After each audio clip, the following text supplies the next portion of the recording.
parce que le Burkina Faso, en tant qu'État souverain, a choisi les partenaires qu'il veut. Il traite militairement avec ce qu'il veut d'État à État. Mais le Premier ministre sait que ce qui taraude les esprits, c'est la question France-Russie. C'est ça. Or, en matière de coopération militaire, il y a quoi? Il y a deux aspects. Il y a l'aspect achat matériel, logistique et tout. Ça, c'est un premier volet de coopération. Et là-dessus, le Burkina a beaucoup de partenaires. La France, la Russie, l'Ukraine, et Israël, la Chine. Ça, il n'y a pas de problème. Mais il y a le deuxième aspect du partenariat militaire qui est l'opérationnel. Et là-bas, je pense que le Premier ministre n'a pas été trop volubile. Parce que c'est quoi? Là-bas, c'est ce qui intéresse les gens. Est-ce que le Burkina va continuer à garder le cordon militaire avec la France ou bien il va rompre pour migrer vers la Russie? C'est ça qui taraudait l'esprit des gens. Et là-bas, moi, je pense que le Premier ministre, il a laissé les gens sur sa soif. Or, c'est ça que les gens veulent. Sinon, le Burkina, on sait qu'il achète des drones, des hélicoptères et d'autres matériels avec l'Ukraine, la Russie, la Chine. Par exemple, en matière de drones, bon, vu notre budget et notre portefeuille, avec lesquels on peut payer, c'est Israël et la Turquie. C'est là-bas, c'est moins cher. Bon, la Russie un peu aussi, parce qu'on l'a vu même en 2019. Et le ministre de l'époque de la Défense, Jean-Claude Bouda, est allé en Russie pour signer des contrats d'achat. Mais ce qui intéresse les gens, c'est est-ce qu'on va rester point de vue militaire avec la France? Et c'est ça qui intéresse les gens. Et là-dessus, le Premier ministre est resté évasif. D'accord. Alors, docteur Kwalaga, est-ce que vous pensez sur cette question que 2 mois après l'arrivée de la transition, le Premier ministre devrait être à même d'expliquer devant l'Assemblée législative de la transition avec désormais quel et quel partenaire le Burkina va cheminer dans la lutte contre le terrorisme? C'est vrai que dans son discours, il a évoqué la question de la coopération, la question de la diversification. Mais vous le savez aussi, aujourd'hui, il y a de fortes attentes, ça c'est évident. La question est une question, dans le débat public, il y a des avis qui sont départagés, d'une part. Aujourd'hui, c'est une question aussi, quoi qu'on le dise, c'est vrai qu'il y a la question de la souveraineté. Il a aussi, dans son discours par rapport à cette question, fait un peu du tact aussi, en évitant effectivement d'aborder frontalement, je vais dire cette question. C'est vrai qu'il y avait beaucoup d'attentes là-dessus. Aujourd'hui, c'est vrai que dans le choix des partenaires, c'est clair, chaque pays, je crois que ça a été dit dans les déclarations, pour moi, je pense qu'il ne voulait peut-être pas, en l'état actuel, au regard du contexte sécuritaire, au regard de ce que nous avons aujourd'hui comme difficulté, notamment avec un certain nombre d'organisations régionales, mais aussi avec des partenaires, est-ce qu'il était peut-être opportun? C'est vrai que c'est une question qui suscitait beaucoup d'attentes. Est-ce qu'il était peut-être opportun? Je peux comprendre qu'il ait survolé sans forcément chercher à aller dans une logique de chercher à confronter. Vous savez que c'était un exercice peut-être pas délicat, comme c'est avec, par exemple, un Premier ministre qui était élu dans un régime normal. La preuve, il n'y avait pas de vote. C'est vrai que c'était beaucoup plus aisé pour lui de peut-être se prononcer sur ces questions, mais on peut comprendre qu'en termes de diversification, aujourd'hui, il a évité, je pense, d'aller dans une situation qui va encore opposer peut-être les différents... De nommer clairement, voilà, et de nommer clairement. Je crois qu'il aurait été peut-être plus courageux, je peux l'admettre, mais bon, il a fait un peu dans la rétention. On peut comprendre qu'aujourd'hui, dans le mot diversification, voulait peut-être beaucoup dire... Est-ce que ce n'est pas aussi peut-être parce que les choses ne sont pas encore clarifiées? Je pense qu'aujourd'hui, il est à la tête, je veux dire, d'un gouvernement, quoi qu'on dise, même s'il y a beaucoup plus de civils, je crois que la question est portée d'abord par les militaires. Et ça, c'est important peut-être. Il peut peut-être s'avancer sur des chemins, même s'il est le Premier ministre. Mais je crois que les leviers, quoi qu'on dise, aujourd'hui sont aux mains du président de la transition et du ministre de la Défense, qui ont beaucoup plus d'éléments. Et il a dit à la fin, souvenez-vous, qu'il est prêt, peut-être c'est fait aussi à dessein, de permettre à ces ministres de revenir et de répondre à un certain nombre de questions de manière sectorielle. Donc j'imagine que le Premier ministre va permettre, par exemple, au ministre de la Défense ou à d'autres ministres sur lesquels des questions ont été posées, d'aller dans le fond et avec beaucoup plus de détails sur ces questions, par exemple, de positionnement et de diversification de partenaires. Bon, si c'est une prudence calculée, mais je pense quand même qu'avant de se présenter devant les honorables députés, il a eu quand même le feu orange de son patron, le locataire de Kosiam. Et n'oublions pas que c'est la feuille de route de la transition qu'il vient dérouler. Et les gens quand même, aujourd'hui, les gens attendent quand même souvent une certaine clarification. Bon, on peut reprocher, je prends l'exemple, peut-être c'est pas un bon, je prends l'exemple de Goïta au Mali. On peut tout lui reprocher, bon, sauf qu'il montre où on va. Ça va lui coûter bonbon, ça va coûter bonbon aussi aux populations du Mali, mais au moins avec Goïta, on sait où on va. Est-ce que par exemple aujourd'hui, on sait si l'opération Sabre de France, qui est à Cambouensé, va rester oui ou non? Voilà par exemple des questions qu'on doit vraiment savoir. Parce que c'est ça, en fait c'est ça. Parce que quand on parle de diversification de partenaires, ne vous y trompez pas. C'est vrai, l'achat du matériel, des drones et autres, ça intéresse. Mais les gens, vous avez vu qu'au lendemain de l'avènement du MPCR, les drapeaux russes ont poussé comme champions après première pluie hivernale. Donc ça veut dire ce que ça dans l'esprit des gens. C'est pas subliminal, hein. C'est réel. Les gens se disent que est-ce qu'aujourd'hui on doit rester avec la France? Et rester avec la France, ce n'est pas rester. Est-ce que les soldats français doivent être là? Parce que je donne l'exemple de Sabre, mais il y a Barkhane aussi. Donc je pense que souvent c'est vrai, c'est une prudence. Mais pour moi, souvent, il faut être clair parce que quand on n'est ni chien ni poisson, souvent ça pose Alors, problème. Dieudonné Zoungrana, on peut gager que peut-être avec les jours, semaines et mois à venir, on aura plus de détails sur cette question. On va également parler de ce qui inquiète de plus en plus les populations. C'est aussi l'engagement des troupes qui sont sur le terrain.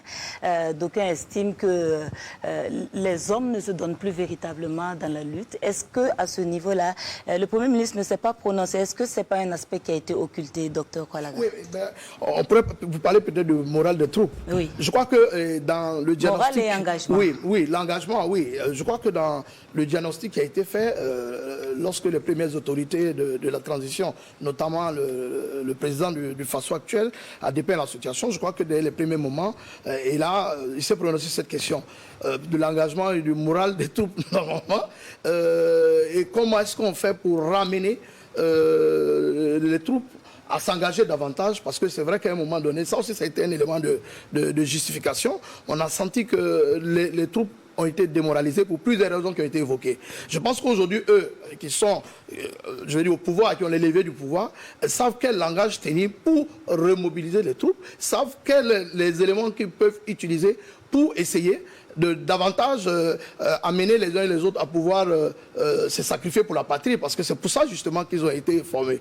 Maintenant, la question, est-ce qu'aujourd'hui, avec ce changement qu'on envisage de paradigme par rapport à cette question, est-ce que les moyens qui ont été promis, est-ce que par rapport aux équipements, parce qu'ils ont fait un diagnostic, le chef de l'État l'a annoncé dans son discours du 1er avril, il y a des équipements qui sont en cours. Les discours qu'on tient, on le verra bien avec les actes. Je crois que c'est à partir de cela, il nous a donné 5 mois, je pense.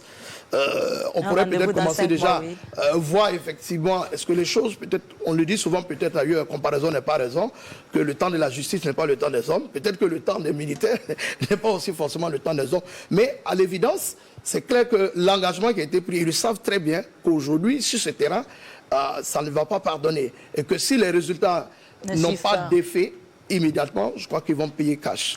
Voilà. Oui, bon, quand vous voyez les sujets, il y a des passerelles. Quand vous parlez aussi des troupes, bon, les troupes, c'est quoi? Ça rejoint en fait le premier sujet. Parce que quand on parle de France, aussi, c'est quoi? L'engagement, c'est quoi? Au Mali, il y a par exemple Wagner qui est là-bas. Ici, pour le moment, au Burkina, il y a ça, mais au Sahel, il y a Barkhane.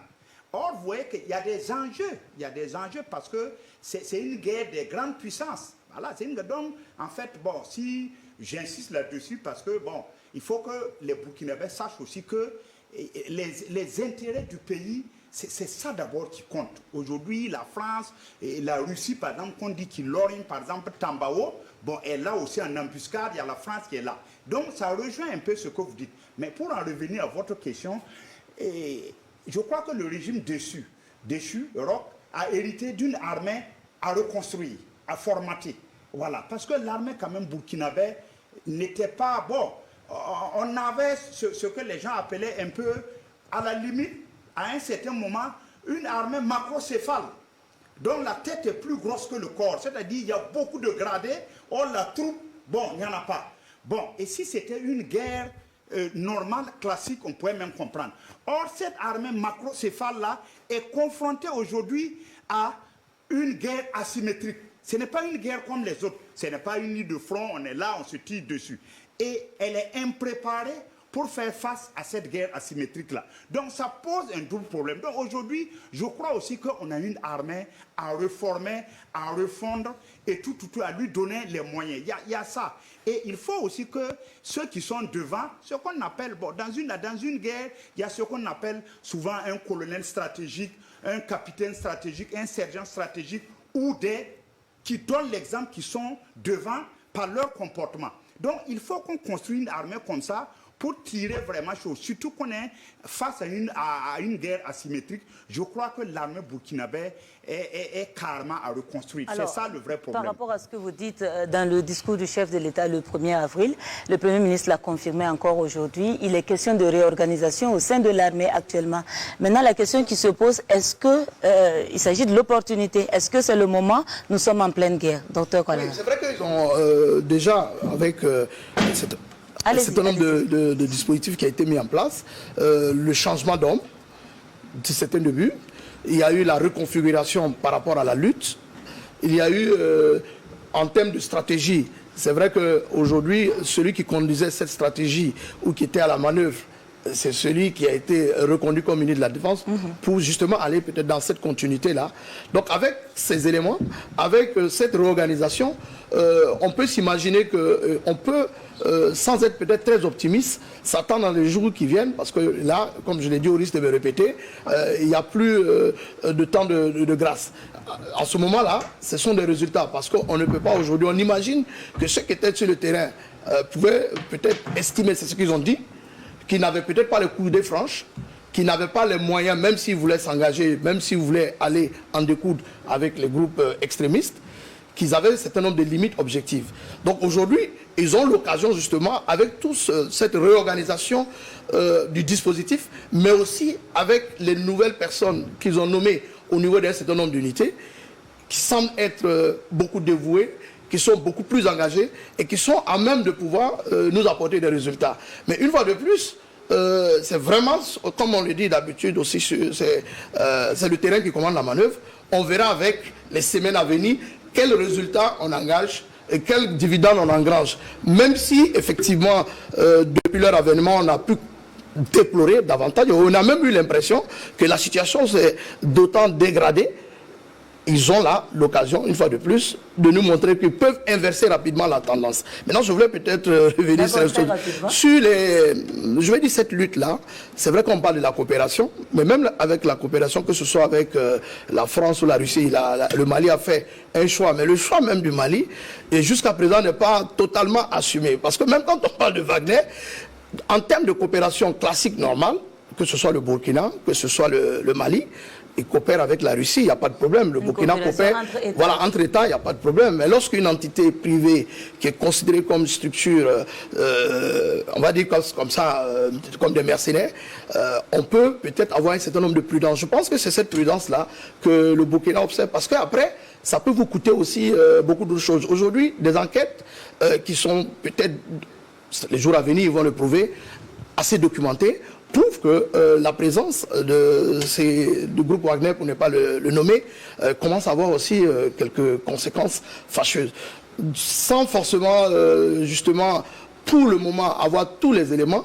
Et par rapport aux expériences passées dans d'autres États, il est aussi prouvé que lorsque ces groupes considérés comme des mercenaires interviennent, il a effleuré à un moment donné, par moment, ne le font pas pour forcément les beaux yeux du partenaire. Parce qu'il y a un certain nombre de ressources quand même qui sont utilisées et qui peuvent aussi être dommageables pour l'État. Alors, Dieudonné Zoungrana, sur cette question de la réorganisation de l'armée, c'est l'occasion, comme a dit le docteur Kwalaga, mais est-ce que nous en avons le temps?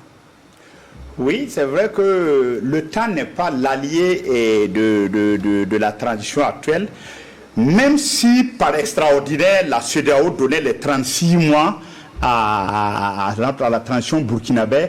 Quand je regarde les chantiers que le Premier ministre a égrenés ce matin, c'est la mer à boire. C'est la mer à boire parce qu'on ne pourra pas faire ça. J'ai même dit, si on prend même la question sécuritaire, comme j'ai dit, si vraiment la transition arrive à sécuriser vraiment plusieurs pans de notre territoire et que les 1,8 million de PDI la rejoignent leur localité et s'adonnent à leurs travaux champêtres et les élèves retournent à l'école. Si on arrive à ça même, vraiment on peut dire bravo à la transition parce que comme je dis, c'est une gageure, c'est un défi hasardeux. Une gageure, parce que ce n'est pas facile. Donc, bon, est-ce qu'on aura le temps? Parce que, bon, on a vu que, en tout cas, on a fait la valse des bérets, on a changé le commandement. Il y a même un haut commandement, c'est le COS qui va coiffer. Oui. Bon, et même ça, les gens sont dubitatifs parce que, bon, que devient dans ce cas d'espèce-là le haut commandement, le chef d'état-major général des armées, parce que c'était ce QG-là qui coiffait. Maintenant, il y a encore une structure au-dessus, bon, pour que les ordres... Mais est-ce que c'est compatible avec le chef d'état-major qui, finalement, peut-être se retrouve comme une coquille vide? Mais moi, je pense que, en tout cas, le lieutenant-colonel Damiba, il essaye de réorganiser les choses en déployant... Bon, on attend de voir, comme on dit, il a donné 5 mois pour vaincre et convaincre. Donc, on attend de voir. D'accord. Alors, dernière question sur le volet sécuritaire. Le chef de l'État l'a annoncé. C'est la mise en place des comités locaux de dialogue pour la restauration de la paix, perçus comme des portes ouvertes pour les fils du pays qui ont choisi de prendre les armes pour une raison ou une autre, pour favoriser en tout cas leur retour, pour l'apaisement de la situation. Alors, on voit que c'est un peu une stratégie pour toucher ceux qui sont sur le terrain, qui combattent sur le terrain. Est-ce que vous pensez que c'est une bonne option? Bon, je crois que c'est aujourd'hui, il répond à de folles attentes d'une partie de l'opinion, parce que ça a fait débat pendant longtemps, entre négocier avec les groupes terroristes ou ne pas négocier. En tout cas, pendant près de 2 années et ailleurs, dans d'autres contrées, à côté, puisqu'on parle du Mali, qui est notre exemple le plus proche. Pourquoi ne pas viser la tête des groupes, par exemple? Pardon? Au lieu d'aller la stratégie par la base, pourquoi ne pas aller par le sommet, en cherchant, par exemple, à rencontrer des responsables de groupes structurés? Oui, encore que il faut pouvoir clairement les identifier. Ça, c'est déjà une première des choses. Et puis ensuite, est-ce que ces personnes avec qui vous négociez vont être de bonne foi? Parce que vous savez, on a souvent dit dans cette situation, dans cette question, il y a 2 aspects. Vous savez, il y a l'aspect de l'idéologie. Et sur l'aspect de l'idéologie, il est assez difficile de discuter avec quelqu'un, de faire inverser ou de faire changer sa position. Maintenant, après, il y a sur les activités que le groupe terroriste mène. Comme on sait que, parallèlement, un certain nombre d'activités comme la criminalité, le trafic en tout genre, la drogue, un peu les migrations clandestines. Sur ces aspects, comme on l'a vu ailleurs, il peut y avoir un certain nombre d'accords tacites pour permettre à un moment donné de pouvoir avancer sur un certain nombre de questions ou sur des sujets peut-être d'actualité. On l'a dit sans forcément avoir des preuves qu'à l'approche, par exemple, d'un certain nombre d'événements politiques, pour ne pas citer exactement de quoi il s'agit, qu'il y a eu une sorte de trêve. Maintenant, après, est-ce qu'on a les interlocuteurs nécessaires? Peut-être oui, si on arrive à les identifier. Et est-ce que ces personnes-là, une fois de plus, je pense que ça va être un marché de dupes, ça va être pour un bout de temps et ils vont reprendre immédiatement leurs activités. Pourquoi cibler peut-être ceux qui sont à la base? Parce qu'on estime aujourd'hui, c'est vrai, après un déni pendant longtemps, on a toujours pensé à l'époque que c'était les autres qui venaient nous attaquer. Aujourd'hui, le diagnostic est clair et implacable, que ceux qui nous attaquent sont les fils du pays. Donc à partir du moment où c'est clairement identifié, tout le monde est unanime là-dessus, et que des personnes de ressources savent, et ils ont avoué à l'occasion d'un certain nombre de rencontres, que ce sont leurs enfants, on estime qu'on fait là une réponse à un certain nombre d'attentes, où on se dit, à l'exemple par exemple de Tiou, où il y a une expérience qui a été... là-bas, on a eu une expérience à Tiou où un certain nombre de leaders communaux, pour ne pas forcément dire le maire de Tiou, qui l'a témoigné, a fait des approches dans ce sens avec un certain nombre de personnes. Peut-être qu'on peut dupliquer cet exemple, mais aussi ça s'inspire également dans la stratégie de la prévention contre la radicalisation de l'extrémisme violent, où on estime qu'à un moment donné, il faut passer à une autre étape de cette lutte-là, où on pense que le volet militaire, il est important, les armes, ça va forcément tuer quelques terroristes, mais il va y avoir d'autres qui vont encore revenir. Donc il est bon d'aller frontalement vers un certain nombre d'acteurs, d'apporter à la fois un certain nombre de réponses. Hein. On sait en général quelles sont les réponses. On parle de questions de stigmatisation pour certains, quelque part de précarité pour d'autres. Alors que le volet, effectivement, idéologique aussi fait partie de cela. Donc, ces cadres-là vont permettre d'amorcer et de répondre aux attentes d'un certain nombre de leaders qui l'ont exprimé clairement. Et on verra ce que ça va donner, en espérant que cela ne soit pas une fois de plus vous allez vous prononcer assez rapidement sur cette question. On va évoluer parce qu'on est pris par le temps. Est-ce que vous pensez que cela peut casser aussi la chaîne de recrutement au niveau des combattants, cette stratégie? Je ne sais pas, parce que, on a, vous savez, avec les terroristes, aujourd'hui, on a plusieurs katibas. Hein. Mais moi, personnellement, ma position n'a pas varié. Depuis 2018, j'ai dit, tôt ou tard, on va négocier. À l'époque, on a crié sur moi en prenant l'exemple, comme je l'ai dit, sur Blaise, qui avait vendu le pays au MNLA, au Mujao, il n'est plus question. Aujourd'hui, l'enfant de Nakalbo, d'Amiba, il a décidé de franchir le Rubicon. C'est courageux. Mais je pense que c'est un peu le même volet que le Niger. Parce que j'ai écouté le président Mohamed Bazoum avant-hier sur TV5, c'est pratiquement semblable. Sauf que ici, on dit qu'on va former des comités qui vont négocier un peu avec les trucs qui seront un peu des go-between, des courroies de transmission avec les terroristes. Et même il y aura des coins de déradicalisation, voilà, qu'on va former. Le Niger aussi a entamé le même mode opératoire. Mais eux, ils vont en fait, ils ont touché des chefs de tribus, de villages, qui vont en fait parlementer avec les jeunes recrues, pour leur dire de déposer les armes et de venir. Eux-mêmes, ils ont créé un coin de repenti. Vous savez que dans la mafia, vous pouvez vous rependre et puis vous déposez. Donc, un coin de repenti à Difa. Difa est à 1400 km de Niamey. J'étais là-bas en décembre, c'est 2 heures d'avion. Si Est-ce que ça ne sera pas l'image du centre de déradicalisation? Oui, là-bas aussi. Mais la seule différence, c'est qu'au Niger, il n'y a pas un seul village qui est sous coupe réglée terroriste. Alors, il n'y en a pas. Ils viennent, Or, ici, on a des pans du territoire qui sont infestés de ces terroristes-là. Donc, la négociation, beaucoup sont contre, vous le savez, parce qu'on négocie quand on est en position de force. Ce qui n'est pas le cas du Burkina. Mais c'est courageux. Le Mali aussi. En fait, sur tous les trois pays, les planètes sont alignées. On a décidé de négocier. On verra ce que ça va donner. Ce qui prend d'ailleurs le contre-pied de la France, qui n'est pas prêt à négocier. Mais en même temps, il y a une contradiction. On négocie alors qu'on veut en fait renforcer les VDP. Est-ce que c'est compatible? C'est ça. Même si on va négocier tout en faisant la guerre, mais moi je trouve que si on négocie et on veut renforcer les VDP... On verra dans les jours à venir ce que ça va donner. Alors on va juste dire un mot sur la réponse à la crise humanitaire. Un ensemble de mesures édictées donc par le Premier ministre. Alors on se trouve dans un contexte où il y a une inflation, il y a